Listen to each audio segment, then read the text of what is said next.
Dans la continuité de cet hommage que nous rendons au prophète de l'islam en ce mois de sa naissance, comme je l'ai dit, nous voulons parler de certains de ses caractères et de sa morale sublime. Parmi les traits de sa personnalité, il était décrit comme l'homme de la vérité. L'homme de la vérité.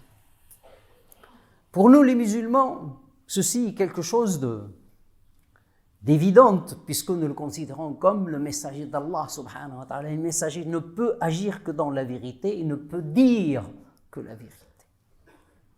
Mais pour les gens qui ne sont pas musulmans, les penseurs non musulmans, sont presque unanimes que le prophète portait une vérité à laquelle il avait souscrit, laquelle il avait foi, il n'avait pas de doute. Tout le monde disait que ça se voit que Mohammed, c'est quelqu'un qui croit à ce qu'il dit. Et qu'il était le plus grand réformateur dans ce monde. C'est pour cela, si vous lisez les livres qui parlent des plus grandes personnalités de l'histoire, vous trouvez toujours Mahomet, Mohammed sallallahu alayhi wa sallam. Mais l'amour de la vérité, la recherche de la vérité, le refus des faux était un caractère qui était inné en lui parce que même lorsqu'il était jeune, il avait ce trait de caractère qui était remarquable.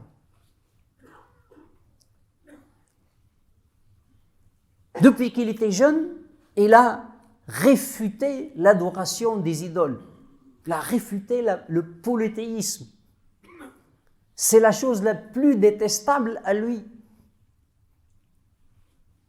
Au point que depuis qu'il était jeune, il n'a jamais mangé ce que les Korachites égorgeaient, parce qu'ils les égorgeaient sur l'autel des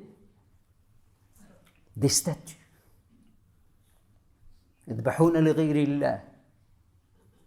Il sacrifiait, donc il ne l'a jamais touché depuis qu'il était petit. Et il disait, c'est quelque chose qui m'était détestable. Parce que c'est contraire à la vérité.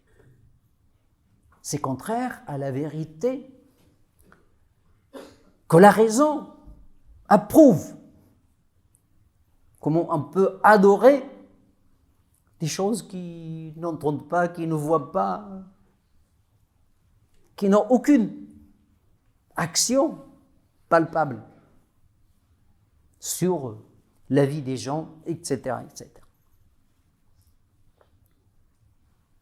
Tellement il aimait la vérité et que c'était quelque chose remarqué dans la tribu de Qurayshite qu'il a été appelé Sadiq, le véridique. Tout le monde l'appelait Sadiq, au point que lorsqu'il y avait un conflit, les gens venaient auprès de Muhammad sallallahu alayhi wa sallam pour trancher, parce qu'ils savent que lui, il aime la vérité. Il déteste l'injustice.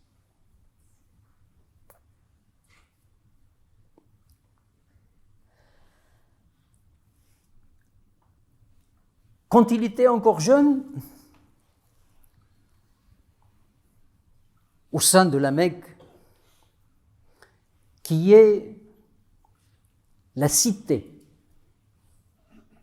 autour de laquelle toute l'Arabie est unie. C'est le centre spirituel, c'est le centre commercial, ce qui a fait de Quraysh les nobles de l'île arabique. Mais Ceci a fait que les étrangers qui venaient, qui n'étaient pas des notables, pouvaient subir l'injustice, pouvaient voir leurs biens spoliés, volés par un notable de la Mecque. Et ceci était normal, personne ne défendait un étranger. Alors il y avait un certain membre de sa tribu qui étaient sages, qui n'ont pas supporté cela. Ils se sont réunis, ils ont dit, c'est quelque chose qui ne doit pas se passer dans notre tribu. Et dans les alentours de la maison d'Allah, Al-Kaaba. Donc ils ont dit, il faut qu'on fasse quelque chose. Donc ils se sont réunis, ils ont créé ce qu'on appelle l'alliance de la bonté ou du bien. C'est-à-dire on va défendre tous les étrangers contre toute injustice qui sont susceptibles de subir de la part des Mécois. Le prophète sallallahu alayhi wa sallam, dès qu'il a reçu cette invitation, il n'a pas hésité. Il était jeune, il n'était pas encore prophète, il était encore très jeune. Tellement il détestait le faux, il détestait l'injustice. Et quand il était prophète, il disait, j'étais invité à participer à une alliance dans la maison d'Abdullah ibn Jud'an, qui est le lieu où ils se sont rassemblés. Je n'aurais pas aimé avoir à la place les meilleurs chameaux, les chameaux ou les dromadaires rouges. Les dromadaires rouges, c'était les plus chers et les meilleurs à cette époque-là. Et si on m'invite, même maintenant que je suis prophète, à une alliance comme ça, je n'hésiterai pas à y participer. La vérité. Ce qui l'oriente, c'est la vérité, c'est défendre la vérité, être sur la voie de la vérité.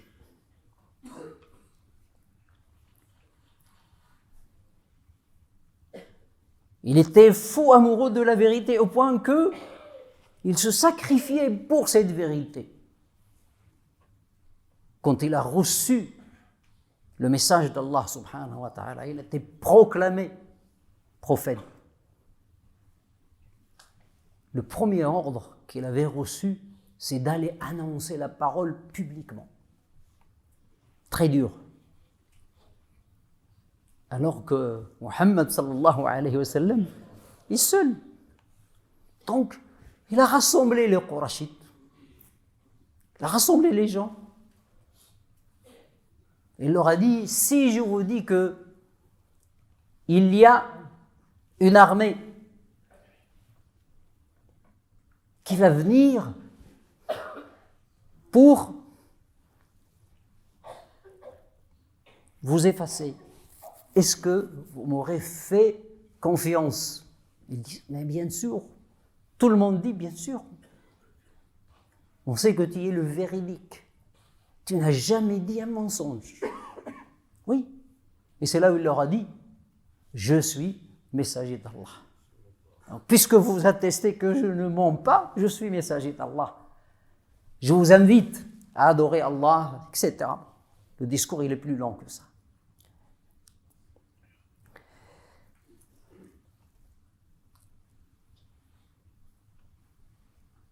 À un certain moment, les Qurayshites ne pouvaient plus supporter le message du prophète alayhi salatu wassalam, parce que le contenu du message, le prophète sallallahu alayhi wa sallam n'adorait qu'un seul Dieu. Et les statues que vous adorez, c'est une ineptie. Donc il dénigrait les statues, qui sont des divinités. Il faut savoir que c'est ce qui a fait la notabilité et la noblesse de Quraysh. Ce sont ces statues. Lui, il veut détruire la religion officielle. Qui, pour les Qurayshites, c'est détruire la tribu de Quraysh. La décimer. Alors, ils sont allés vers son oncle Abu Talib, qui n'était pas musulman, et lui disent, le menacent, soit qu'il se calme, soit on va faire la guerre à la tribu Banu Hashim, qui est peu de choses devant le reste des Arabes. Abu Talib appelle son neveu, Mohammed, sallallahu alayhi wa sallam, et lui dit, écoute mon neveu, ton peuple est venu me voir, il me menaçait. Et j'ai peur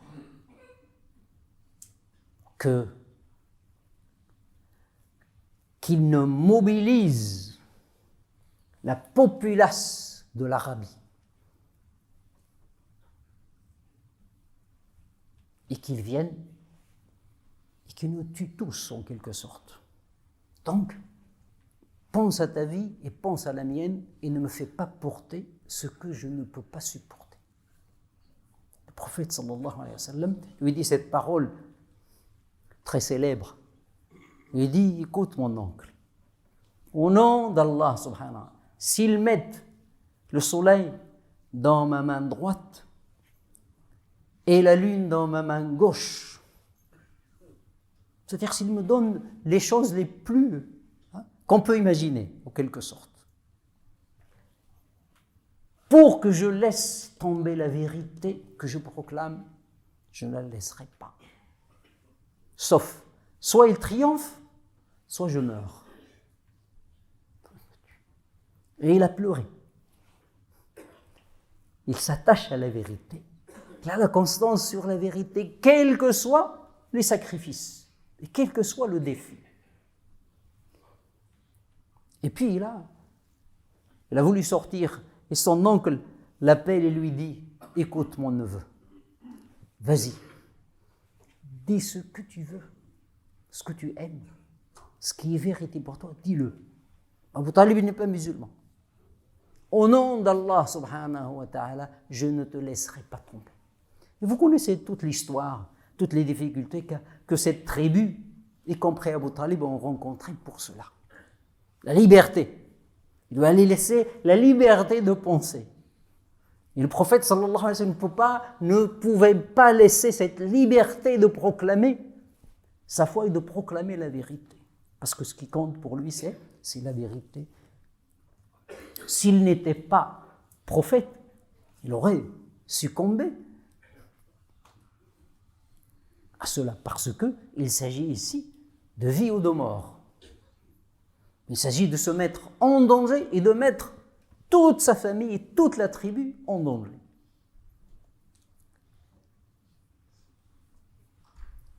Donc on voit bien que le prophète est né dans une ambiance polythéiste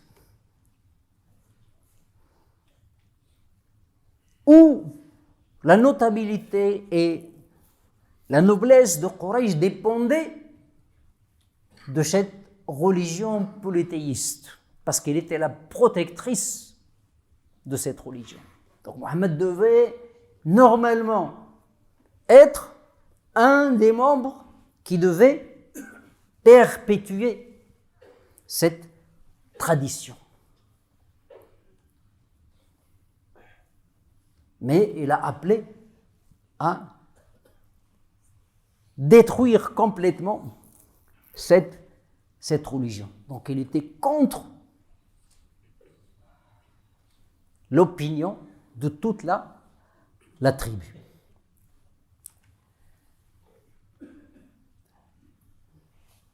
Quraysh a essayé tout. Ils lui ont envoyé un émissaire qui était un des sages et des plus riches de Quraysh. Il lui dit, je voudrais te parler. Le prophète sallallahu alayhi wa sallam lui donne la parole. Il lui dit, ce que tu appelles, ce à quoi tu appelles est quelque chose de nouveau, quelque chose que personne ne peut supporter. Tu appelles les gens à délaisser la religion de leurs ancêtres. C'est comme si tu appelles les Qurashites à disparaître complètement.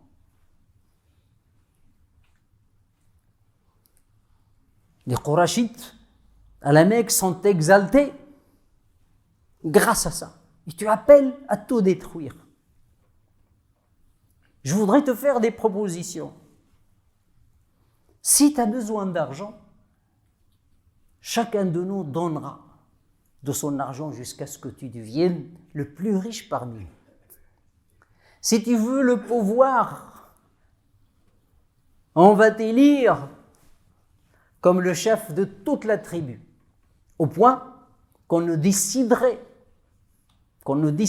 de rien sans te consulter. Si tu veux la royauté, alors qu'on sait que chez les Arabes, la royauté n'était pas le système le plus courant. Mais bon, ils le connaissaient. Il était en Perse, il était en Syrie, etc. On fera de toi un roi. Mais si tu es malade, on t'appellera les meilleurs médecins pour te soigner, etc. Beaucoup de prophètes, sallallahu alayhi wa sallam, quand il lui a dit, t'as fini? Il a dit oui. Il lui a récité quelques versets du Coran. Il ne voulait pas s'arrêter jusqu'à ce que ce sage Qurashite, Utba ibn Rabi'a, lui dit, arrête, parce qu'il commençait à perdre patience et le Coran commençait à l'influencer. Il a dit arrête. Donc si Mohammed n'aimait pas cette vérité, il mettait la vérité au-dessus de tout, il aurait succombé à cela. C'est pour cela notre prophète sallallahu alayhi wa sallam, dans la tradition musulmane, il n'est pas roi. Il n'a pas voulu être roi. Il a vécu comme un pauvre. Il est mort pauvre. Mais quand on parle de lui, il est plus grand que tous les rois. Mais ce n'était pas le but pour le prophète sallallahu alayhi wa sallam de devenir roi. La vérité était au-dessus de tout. Et ça, c'est un principe dans notre religion, de mettre la vérité au-dessus de tout. Dieu choisit ses messagers, choisit les cœurs qui sont compatibles avec la vérité qui descend sur eux. Un cœur plein de vérité, un cœur qui ne préfère que la vérité est digne de recevoir cette vérité qui est le message et qu'on appelle la vérité. Nous l'avons descendu sur toi avec vérité. Voilà un trait prononcé avec le témoignage de ceux qui l'aimaient et ceux qui les détestaient, qui est le trait de la vérité. Et Mohammed était et restera toujours l'homme de la vérité. نسأل الله تبارك وتعالى أن يجعلنا وإياكم من أتباعه الصادقين